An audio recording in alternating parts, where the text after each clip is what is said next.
എത്ര പ്രാവശ്യം ഞാൻ വിളിച്ചു. ഫുൾ ടൈം ചാറ്റ് ചെയ്യും പറഞ്ഞ് നടന്നോട്ടോ, കുറച്ചെങ്കിലും എന്നെ മൈൻഡ് ചെയ്യണം. ഫുൾ ടൈം ചാറ്റ് ചെയ്യും പറഞ്ഞ് നടന്നോ. എടാ സുഖമില്ലടാ, കാര്യമായിട്ട് പറഞ്ഞ ഒരു സുഖമില്ല. എടാ നീ ഓക്കെ അല്ലേ? ഭയങ്കര ബുദ്ധിമുട്ടോളാം. ഭ്രാന്തായിട്ട് വേണ്ട ഇപ്പൊ ചിരിക്കാനോ ഒന്നും പറ്റില്ല. എന്റെ കാര്യമുള്ള കാര്യം അപ്പൊ അവരൊന്നും ചെയ്യുന്നില്ലേ? ചാറ്റ് പരിപാടികളൊന്നും അവർ ചെയ്യുന്നില്ലേ?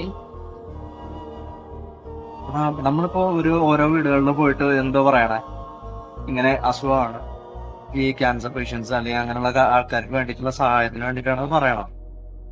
പറയണത് അത് പറയുമ്പോഴാണ് അവരെന്ത് ചെയ്യുന്നത്, നമുക്ക് പൈസ തരണത്. ആ പൈസ നമ്മൾ ഇവിടേക്ക് കൊണ്ടുവന്നിട്ട് അതവർ യൂസ് ചെയ്യുന്നുണ്ടടാ.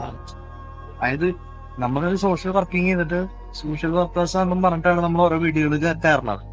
എന്നിട്ട് അങ്ങനെ ഒരു കമ്പനി അതൊന്നും ചെയ്യണില്ല. ഒരു ഹോസ്പിറ്റലിന് വേണ്ടിയും ഒരു രോഗികൾക്കും വേണ്ടി അവരൊരു കോപ്പും ചെയ്യണില്ല. അപ്പൊ ഈ പൈസ എങ്ങടെ പോണ എനിക്കറിയില്ല. നമ്മൾക്ക് 2000 രൂപ കൊടുത്തു കഴിഞ്ഞാൽ നമുക്ക് കിട്ടും 1000 രൂപ. നല്ല സ്കീമിൽ കൊണ്ടായി കഴിഞ്ഞാൽ അപ്പോൾ നമ്മളെ കൊടുക്കുന്ന പൈസ അവരെ തിരിച്ചേരല്ലേ. അവരൊന്നും ചെയ്യാനോ. അങ്ങനെയാണെങ്കിൽ നീ കണ്ടിന്യൂ ചെയ്യേണ്ട കാര്യമില്ല. നീ റിസൈൻ ചെയ്യും. അങ്ങനെ ഇപ്പൊ അവർക്ക് വേണ്ടി നമ്മൾ ഉണ്ടാക്കുന്ന കാര്യമില്ലല്ലോ, അവരൊന്നും ചെയ്യുന്നില്ലല്ലോ, പിന്നെ നമ്മളായിട്ട് എന്തിനാ? നീ റിസൈൻ ചെയ്യും. അങ്ങനെ ചെയ്യണ്ട. നിർത്തി പോവാന്ന് പറഞ്ഞാൽ മിക്കറിയാൻ നിർത്തേണ്ട വരും. കാരണം വേണ്ട പണി എന്തെങ്കിലും കുഴപ്പമില്ല. കിണക്കേശിനെക്കാളും നല്ലത് പണിക്കാണ്ടിരിക്കല്ല.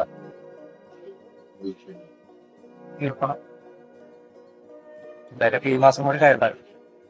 അറിയണേ ഇപ്പൊ എത്ര സാലറി എത്ര ഉണ്ടാവുമ്പോ നീ അതിൽ നിന്ന് അടിച്ചു പറ്റിണ്ടോ. അർഹതയില്ലാത്ത ഒരു കൈകളിലേക്കും നമ്മുടെ പൈസ പോകരുത്. അത് ചാരിറ്റി ആണെങ്കിലും ഒറ്റയ്ക്കൊരു വ്യക്തിക്കാണെങ്കിലും സ്ഥാപനങ്ങൾക്കാണെങ്കിലും.